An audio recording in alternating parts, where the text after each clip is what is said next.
YouTube, and we'll go here. Cool. And then Facebook Live? Yep, I just sent it to yours. All right. Okay. Very cool. So you can say hi to everybody here. Yeah. Talks about the trend. All right. Cool. We're on live already for Facebook Live. So Yep. captions are auto-generated. Okay. Good. Let's do it. You can say hi to everybody here. Hey guys, who's on right now? Hi Vicky. Hey Carolyn. All right. Hi, Joanna. All right. We're all set to go live here. Oh, we're on live already.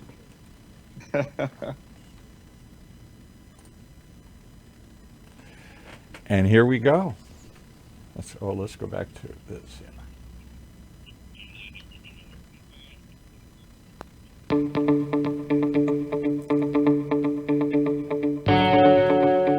Welcome back, everybody. Time for another episode of Health Talks with Dr. Trinh.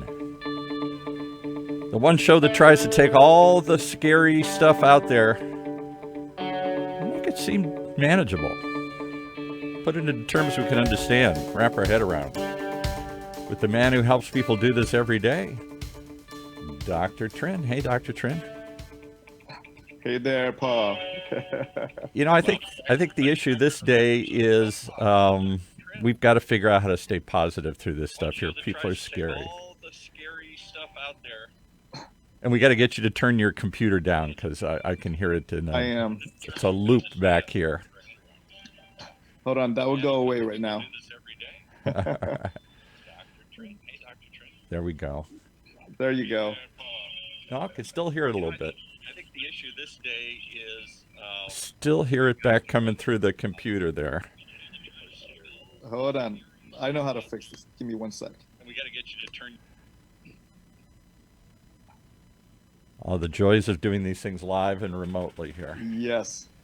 I think it's fixed now, right? I think it's fixed. It is.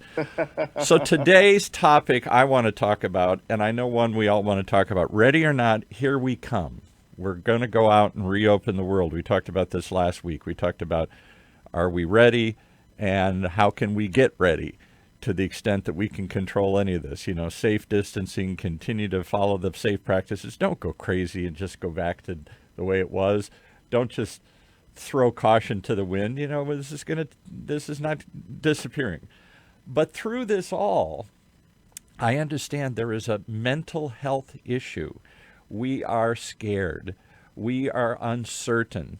And we want to just cover our ears and cover our eyes and say it never happened. And we just want to run back and pick up our life where we left off, which means running to the beach. I'm not wearing a mask. I'm not going to wash my hands anymore. I'm washing my hands of this whole mess here. So not only is that dumb, but how do we deal with this fact that this isn't a one-day crisis? It's going to wear on us for a while. Yeah, I think besides the physical fear of this virus, I think it's taken an emotional toll on many of us. I have read recently of about physicians or healthcare workers committing suicide. Can you believe that there was a big one that caught everybody's attention? It was a woman who, I believe, worked in an emergency room, and she just became, nobody will never know. She didn't leave a note explaining it, but she was an otherwise happy, positive person out in the front lines, and apparently it just overwhelmed her. Yeah, and so I have read about suicides going up from this pandemic. I've read about the number of child abuse going up, the number of spousal abuse going up, alcoholism increasing. So mental health, emotional health is a huge factor that has resulted from this. And we've got to brace ourselves for, we are in a war. This is not a once and done fight. And if it's an ongoing struggle, an ongoing battle, and people will continue to get sick and, yes, maybe even die around us here as we venture back out, until we get a vaccine, until we know we can stop this dead in its tracks, how do we keep moving forward? How do we pace ourselves? Well, it has to be paced. Right. Because we don't want to see wave number 2. Yes. Right. We don't want to see wave number 2. And let's talk about that for 1 second. Can imagine now, we've all been cooped up. We've all done this enormous sacrifice to our mental health, to our pocketbooks, to our health of our businesses, and we are just chomping to get out. In fact, almost like throw caution to the wind. I can't do this anymore. Even if we should stay inside, we're not going to anymore. So as we rush back out, imagine if we have to go through this again. Rush out with a mask and stay 6 feet away from everyone else. Yeah, right. I don't have it on here, but I got it with me now all the time. There it is. I've got a little designer mask here, you know. Yeah. One thing I found that was helpful, and I've actually done this even pre-COVID, is a lot of it is mindset. Exactly. A lot of it's mindset. We could have just complete fear and stay cooped up. We could have anger that we have been cooped up and just run out in the wind without precautions. And angry, who didn't take care of this? Somebody's got to be to blame. Somebody's I got to take it out on somebody. And is this all a conspiracy? Yeah, right. And who's to blame behind this? I've been watching all these videos on these conspiracy videos, and is it true? Is it not true? Right. But mindset's really important. Trying to keep positive is important. One way that I have tried to keep positive is there are nights where I have this little notebook, and there are nights before bedtime, and I try to make this a habit. I would sit there and think of 5 things that I've been thankful for the day. 5 things that I've been thankful for the day, and I would write it down in my little notebook. What am I thankful for today? And we'll realize, oftentimes, that you could be cooped up, depressed all day, but I'm thankful I'm alive today. Yeah, right. I'm thankful there's food in the fridge. Right. Right. I'm thankful for sunlight. I was able to take a walk.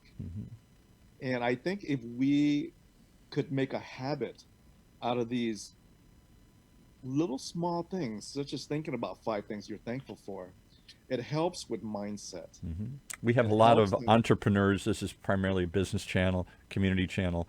And I can't tell you how many very, very successful people credit that as one of their routines they do every day. Before you start, before you focus on all the fight I'm going to go through today here, all the people mad, all the emergencies popping up, the fires spreading, just take a moment and think about, well, at least I have my health, at least I have my kids, at least I have it's a beautiful day out, whatever it is. Find something positive to pull yourself back in, because otherwise you can become consumed with the negative, and that will consume you. I have turned off the TV. Yes. The last time we have watched TV was several days ago. And turn off the noise for a while. I found myself endlessly watching, because I'm a political junkie, and even I can't take the anger and everything anymore. It's like turn it down for a while, turn it off for a while. Yeah. So you turn on CNN, and CNN is blaming the right, and you turn on Fox News, and Fox News is blaming the left. It's right. News is no longer news, and it's we will have plenty of commentary. time to ascribe blame later on. Right now, we're trying to get through this thing, and it's not helpful to. Now, I get it. I'm as angry as many other people. I could go off on a rant here about all sorts of aspects of this. Why we weren't better prepared, and why we didn't react quicker, and all those kinds of. That's not a left or right thing. That's just a general feeling like, Come on, this is the job of somebody. But at this moment in time, that's not going to make me healthy. Right. I was wondering, since we have this on Facebook Live, Hmm. and I'm reading Christy's comment here, trying to say positive, but someday it is exhausting. Yes, it Yes, is. very exhausting. It is exhausting. What if we had a Facebook Live campaign where every day we post three things on our feed that we're thankful for? I'll go back. Let's one thing. I think too often we try and Even one overdo thing, right? everything. Just pick one thing and put it out there every day. Today, I'm thankful for this. I'm thankful I saw a butterfly. I'm thankful I'm alive. I'm thankful for my grandkids. Whatever it, don't force yourself into Right. another burden. Oh, see, I forgot. Yeah, I only yeah. came up with two today. I'm a failure. One. That's right. Just the famous. I think it's a Chinese saying. Maybe I'm not supposed to say anything about China these days, but the famous Chinese saying that a a trip of 1,000 miles starts with one step, or something to that effect. A journey of 1,000 miles begins with just one Yes. step. If Yes. we could take one step and do one thing, I like that. I'll do that because I can get into the same rant as everybody else. I'm probably more on the left than the right, but I can get angry about lots of things here. Oh, But yes. anger is not going to help us through this. No, no. Anger feeds anger. Yes, and I guess what we're beginning to realize, and I don't think I've wrapped my head around it. I don't think most people have, is this isn't going to go away quickly. We're going to deal with this in one way or another for quite a while. The economic effect. Will it? The virus itself isn't going away. It may temporarily, it may come back. The effects of how this is going to change us. All of this is going to take a while. And I wonder if there isn't going to be, I almost call it post-traumatic stress, where at first you think, I'm okay. I remember years ago, I think I said this on the show, my wife had a car accident, a horrible car accident, and was T-boned. Now fortunately she wasn't injured or anything. The seat belts and the airbags came on, but the car spun around. Quite frightening. I raced over there. She called me on her cell phone seconds afterward. I raced over there. How are you? How are you? No broken bones, no blood. Everything's okay. Everybody survived. It wasn't till later that we started understanding the effects, the trauma on her, the trauma to her body. In the moment, it felt like it was okay. I think in the moment, too many of us are saying, I got this. And it isn't until later that we're going to break down or cry or be scared or angry or whatever. I think we're going to exhibit some of this as a post traumatic result. What do you think of that? I think so, because sometimes when you are engrossed in the current problem, the emotional trauma that results from it comes later on, Yes, right. and How do and you so deal with that's as a physician? You're there to heal the body, but the mind has such power over the body. Of it can make you sick, it can make you crazy. 100%. 100%. We know that depression lowers the immune system. Really? Okay. And oh, yeah, and that's been documented through studies. We So know so that, imagine that. Just take that one for example. One of the things is we've got to build up our immune system to be as strong as possible. There's a bug out there waiting to infect us here. And the stronger your immune system is, it seems like some of it could be genetic, some of it could just be roll of the dice, but it seems like the stronger your immune system, the better your chances are that you'll weather this storm and make it through okay. very important. Yeah, I had two talks yesterday on Zoom to two different organizations, but the focus was on doing what you can to keep your immune system strong. We know that coronavirus actually uses the immune system to kill us. Most patients Talk with about that. Yeah, how did I explain that one? It uses our own body's defenses against us here? heck yeah, what happens is this: coronavirus, when you get admitted to the hospital, many are admitted to the ICU because of lung issues Right, related to that. We call that a viral pneumonia. right. right? Viral pneumonia. And what happens is our immune system tries to fight the virus. The virus has gotten into your lungs, Mm-hmm. and our immune system tries to fight that virus. In the process of the immune system attacking the virus, Mm-hmm.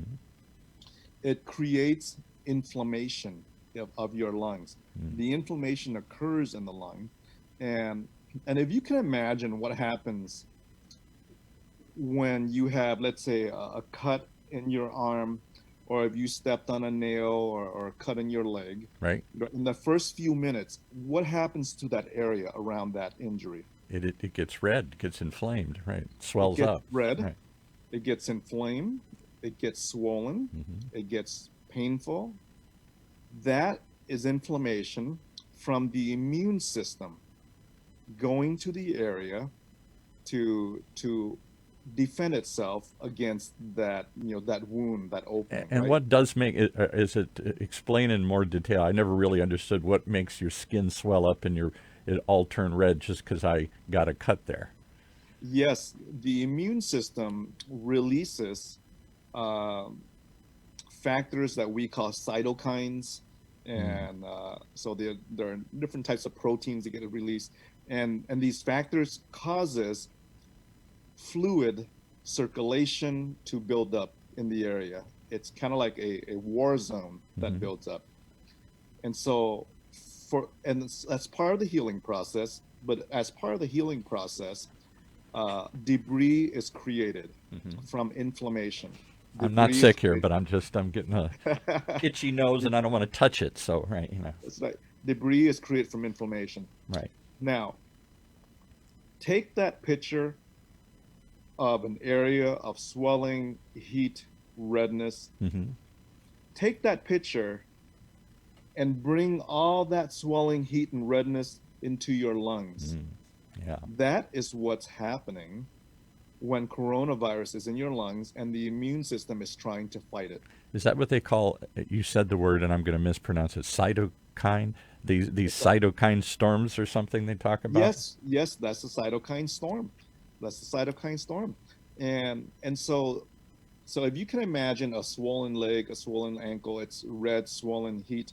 You take all that swelling, all that debris, you put it into your lungs. Mm-hmm. That is why patients die from coronavirus, because the inflammation, the extra fluid, the debris from inflammation is in your lungs, and now your lungs cannot breathe Mm-hmm. because it's trying to breathe in between all this inflammation. Mm-hmm. This is why patients die.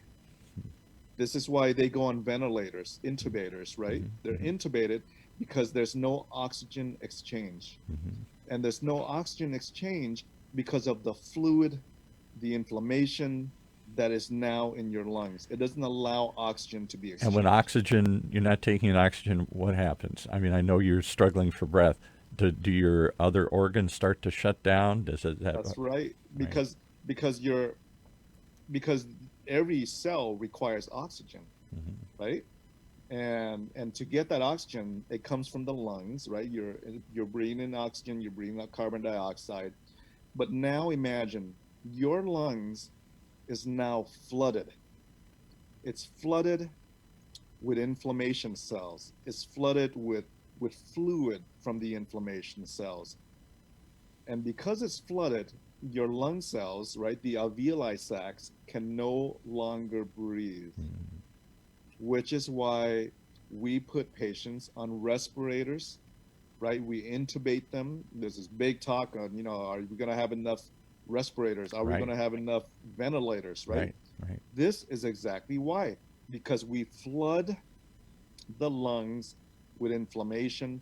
That inflammation comes from the immune system as it's trying to fight So against COVID. so in effect, in a weird way, it's sort of like what you're saying about the economy. The cure is worse than the disease. The body's attempt to fight this is what kills you. It overdoes it. That's right. The body's attempt to fight this. And and so I gave a talk yesterday on how to keep your immune system as optimal as you can. Mm-hmm. It was a talk on gut health, and we'll do that one of these days. Mm-hmm. And there are ways to maintain an optimal immune system so that it doesn't necessarily overreact, Mm-hmm. right? It doesn't necessarily overreact. Mm-hmm. And So is there any evidence of that, so if if I've got a stronger immune system, not just physically stronger body, but if have a stronger immune system, then I'm more prepared to battle this. I don't have to go to the extremes to call in every little cell and army in there to rush to this spot and overreact. I can.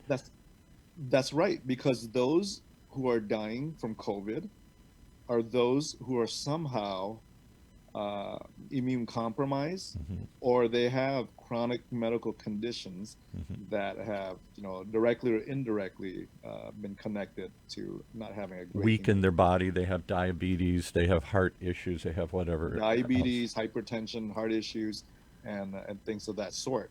Well, That hypertension, that's something we can, I know there are, inherited aspects of that. I know there are dietary aspects and other things, but it is certain things that we could do, I would think, to at least help that or control some of that hypertension. That's one that it seems like we have more control over than others. certainly, the primary thing is probably just nutrition, right? Right. How much sodium is in our diet? Oh, How much sodium is in a bag of chips? yeah, right. Right? How much sodium is in, Sodium's no good for you? That tastes so good. yeah, it does. Right? And so this is what happens. The American diet doesn't necessarily, keep an eye on the sodium content of what we're eating these days. Right. Patients with lung problems, right? So Christy mentioned asthma.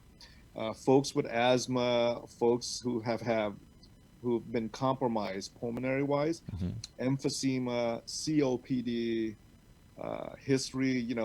I think Yeah, your lungs not working well your lungs not anyway. working well, and Right. and that puts you at risk because coronavirus gets into your lungs, and that's how it gets most folks. It seems to get into your lungs faster than they thought. It seems to whereas a cold or a flu, I know it's neither of those. It's more related to the cold, I guess, than it is to the flu. Is that correct? Well, what's interesting is coronavirus is a family of viruses, right? Right.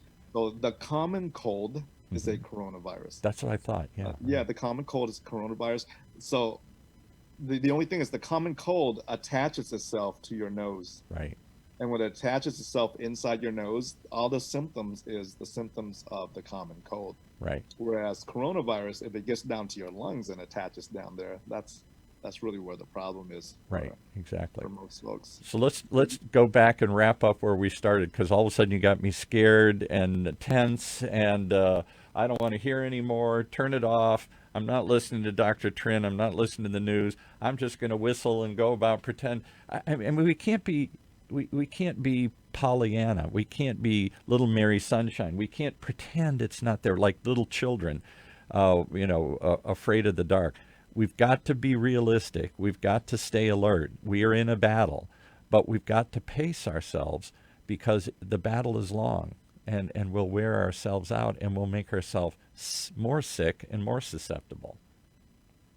Tomorrow in Orange County, tomorrow's Friday, right? Right. Tomorrow in Orange County, I believe things are starting to open up. Tomorrow's they like are. open up day, Yeah, right. or and it's not 100%, but it's like a phase Right. opening up. So I think I think folks are home and long enough where they feel really cooped in, Oh, yeah. and emotionally, physically, mentally, and most of us are ready to. But then do we go to, something. we're like little kids. Then we're going to run out and run to the beach and pack ourselves in. We're going to do childlike reaction. How do we stop that inner child in us? The inner child is the one that's scared of the dark. The inner child says, I can't take anymore. I can't process anymore. I'll just pretend it's not happening. Or the other one is like, oh, it's all okay now, and I'm just going to race back. All three of those. We can deal with we've got to learn to deal with the fear. We do it by educating ourselves and using our mind and not reacting emotionally out of anger and all this other stuff. And we do it by taking a deep breath and saying, okay, this is going to be a struggle. It's going to be a fight, and we can win this. We don't go crazy. We don't act like children. Right. There are several parameters to look at when you think about opening up. One parameter is your curve flattening? Right. Right. Where you live, is your curve flattening? Is the hospitalization rates flattening out? Right. Is the hospital admission rates flattening out? Right. Good thing for Orange County, I think we're doing well. Right. Knock on wood. Right. It's certainly flattening. The second parameter is to make sure, again, that we have access in the hospital in case we have the second wave that goes up when we go out. Right. That hospitals have access to for hospital admissions related to going out, and because the majority of people will survive. The vast majority of people will survive, and even those who get really sick can survive. Only if, though, we have the ventilators and respirators and all that. If the hospital system's overwhelmed, the fear is, as happened in Italy and some other places, people needlessly died. People who could have otherwise been saved couldn't.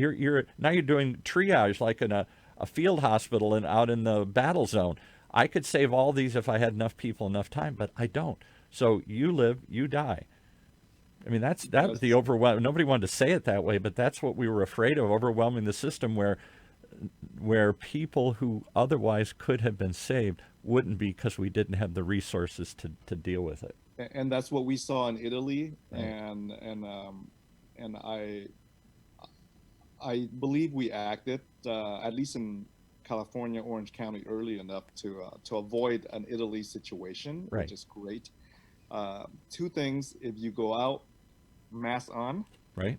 If you go out, mask on, and social distancing for now. And wash your hands and social distancing and please, for God's sakes, if you start to, I was itching my nose, so I'm trying to wipe it with a tube. But if you really think you've got any issue whatsoever, don't bring it out and share it with other people. I mean, come on. Yeah.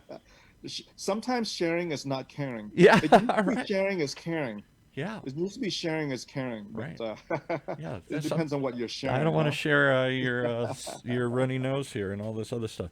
Well, I think this is something we'll have to address over and over again, because I think it is going to take a constant reminder. It's going to take our brain. How do you survive scary things? You recognize the reality. You don't let it overwhelm you, and you don't become consumed with it. You try and you find ways to stay positive, to stay focused, and to stay the course. If you're in a storm, in a boat, or an airplane or something here, you don't just suddenly panic and start going all over the place. You buckle down and you focus on what you need to focus on. In fact, we did an interesting show years ago. I'll leave you with this. On people who, it was actually a health and training show, and they talked a lot about exercise and diets. And it was a big gym that trains like SWAT team members and special forces and stuff. And I said, what have you learned all the years of training these extreme athletes, on people under extreme pressure? And he said, one thing I didn't expect to see, and he said, I think it's the secret to their success. They don't panic. Where the rest of us, when the bullets start flying, we panic and start running around like crazy. They stay calm. They literally keep their heart rate low. They stay focused, and they survive. Those that suddenly their heart rate spikes up and their adrenaline rush and they're crazy and they're fearful or they're angry or whatever, those don't make it. They don't make it through the battle. Yeah, you don't think straight when you're panicking. Right. And or you can angry. panic. Yeah. Or when you're angry, because you can panic from the left, you can panic from the right politically, and nobody thinks straight. And so it's good just sometimes to shut off the TV and just be rational. I'll tell you one other thing too that I think would help is reach out to somebody. We get wrapped up in our own isolation, and then it's a little squirrel cage. You start thinking about it and focusing about it. At least I do, and then it amplifies. It gets worse and worse and worse. I keep running over that wheel, that little hamster wheel that I keep running over, and I never get anywhere here. I think that the more you reach out and focus less on yourself but somebody else, I think that's how doctors and stuff survive. You're not worried about your own safety. You're there helping other people, and that helps you focus on something other than your own panic or fear or anger or whatever emotion is flooding you at that moment. Yes, yes, definitely super important with that. And then the other thing is I would and this is a little uh, thought for you guys who are on Facebook here. I think what I want to do is maybe once a day post, you know, One thing. one you can do one thing I want to start with one thing. Yeah. that you are appreciative of, Right. and see the and create a kind of like an appreciation mindset on Facebook. And share it with not just your own personal journal. Put it on this site, this Facebook site, Facebook. and Yeah. let's share it with each other, because that's how we'll help each other. We'll get to each other, folks. Oh, yeah, I forgot about that. I should focus on that. Yeah, they're Yes, right, yes. and we'll support each other that way. Definitely, and maybe I'll start that today. Let's start Okay. an appreciation campaign, guys. Let's on Facebook, and one thing a day that you're appreciative, and post it. And I think we will learn of the blessings that we have, despite And we'll find some being commonality. I'm not the only one right. feeling that. We'll start to build a community out of this. We've got to come together. We can't. Isolation only breeds fear and anger. That's right. Sharon has a quick question. Okay. How soon is the second wave supposed to be coming? Weeks or month? Sharon, Sharon, the we're trying to second stay wave. positive now here. We're trying not No, to. the second wave. Uh, we're going to monitor it based on coming back out again, and allowing folks to go back to maybe restaurants, and as we open up our society again, we need to monitor for that second wave carefully. If you open up society and you know that it takes 5 to 6 to 7 days for symptoms to start coming, then that's kind of the timeline that you measure. A week out from when you open up. So to 2 weeks see- from now, we'll know whether or not this is working or whether it's starting to Exactly. spike again here. Yeah. Well, a week to 2 weeks from now, we will know. And it's okay to have a small spike, and we expect that because people are coming out again. But it's not okay to increase a whole bunch of hospital admissions, because then we're doing something wrong, Right. If I go back to the ER and everyone in there has got COVID, then we're doing something wrong with the way we open up. Maybe we open up a little bit differently, or maybe we open up a little bit slower. Right? Let's leave people with one little hope here. Everybody's hoping that the sun will kill this thing, that the heat that's coming upon us here will start on its own, because it doesn't seem like most viruses, even the cold or the flu, survive in heat. They're fragile little creatures here. They tend to survive in colder climates than they do in warmer climates. Nobody knows if this one will follow that pattern, but is there hope that the heat will, if nothing else, save us or curtail this or kill us? Yeah, that's certainly our hope. That's certainly our hope. We don't know yet, but we will soon find out, as we're now in May and the summer is coming, and so we'll see. So if there is a my second hope. wave, is it more likely there may be a slow go up or a giant spike if we go crazy and start hugging each other and throw caution to the wind? It seems like the second wave is more likely in the fall, when the regular flu season hits us, November, December, when it's coldest and this thing starts to happen It's certainly again. possible. And again, having a second wave, I would say it won't be unexpected to Right. have a second wave. How we manage that second wave is important. Right. We got to have access for hospital beds. We have to have access for ICUs. How we manage it is super important. And if we And could test quicker, am I correct? We could isolate, then we could be like antibodies. If we found there was an outbreak in Fountain Valley, I don't know why I picked Fountain Valley, but suddenly today there's an I- outbreak of Fountain Valley. We could isolate those people. We could trace who they were in contact with, get Yes, them to yes. isolate themselves, and that population where it suddenly spiked up and infected, we could keep them away from everybody else. It's when we don't know that we say, then shut it all down. Yes, that's exactly. So we plan to monitor all that as we open up again. Okay, well, I hope people will come back and monitor this space and this conversation. And if you have topics you'd like to address, please put them in the show notes here or put them on the Facebook page. We'll come up with what topics each and every week. They won't always be coronavirus, but for the moment, that seems to be the conversation on everybody's mind. But I think I'd like to hear more about healthy gut. I'd like to hear about how we need to adapt to this new reality and use it as a chance to grow and get better, not just to stay in fear and wait for the second wave to come and the third wave and the 12th wave and the 100th wave. We can do things ourselves to make ourselves stronger from this, not just for this wave, but for the rest of our life. Oh yes, that's our goal and our plan. So we'll continue chatting Thursdays. and go from Okay. there. How do people reach you if they want to know more from Dr. Trinh? You're everywhere. You work with Memorial Hospital. You work with Alzheimer's. You work with Irvine Clinical Research. I don't know when you sleep, but you've got lots of. They can reach me right here on Facebook.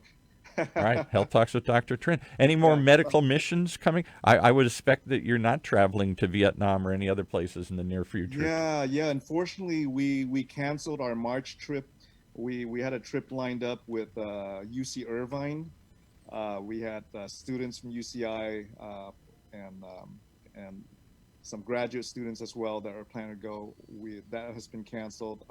Our next trip is supposed to be next month, and that's probably not going to happen. We Right. had a Vietnam, Thailand trip, and so we're taking it month by month. Right. But you know what? The need is here at home. Yeah. Right. So we are now serving at home. This past week, we had teams that sorted out over 30,000 masks Really? that Wow. Phenomenal. that we had acquired, and that was delivered to about 30 emergency room departments and urgent cares, and delivered to Laguna Woods as well. I was going to say, yeah, for the places those who like need that. it. Right. And if you guys need a mask, just contact me. We'll have masks for you. Okay, because somebody was asking me, I went and bought one of these online, but not everybody can find a mask these days. So, yeah. Yeah, contact me on Facebook. We can certainly help get you guys some masks. Okay. Like that. One day Yes. at a time. One day at a time. And so, A journey of 1,000 miles starts with a single step. Take that step today. yes, I love it. Write down one thing today, right now, before you leave this site. Write down one thing you're grateful for. And each and every day, come back here and make it part of your routine to put it here and share it with others as we continue to try and build a conversation and a tribe here to support ourselves and improve ourselves and get us through this, not just this immediate crisis, but whatever comes next. Let's call it the Gratefulness Project There you go. on Facebook. There you go. One thing you're grateful for, guys. And, Okay. post I'm it. going there right after this. I'm going to think of something here and come up with something. I'm grateful for my grandkids here. All right. That's perfect. All right. All Thanks right. so Well, much. thanks so much, guys. All right. And we'll chat again next Thursday, and I'll come intermittently and if I think of stuff to chat.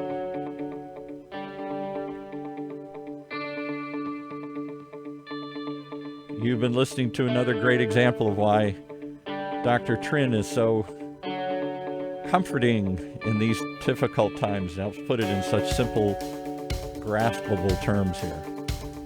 As we continue to have our health talks with Dr. Trinh each and every Thursday right here in Orange County's only community radio station, OCTalkRadio.net.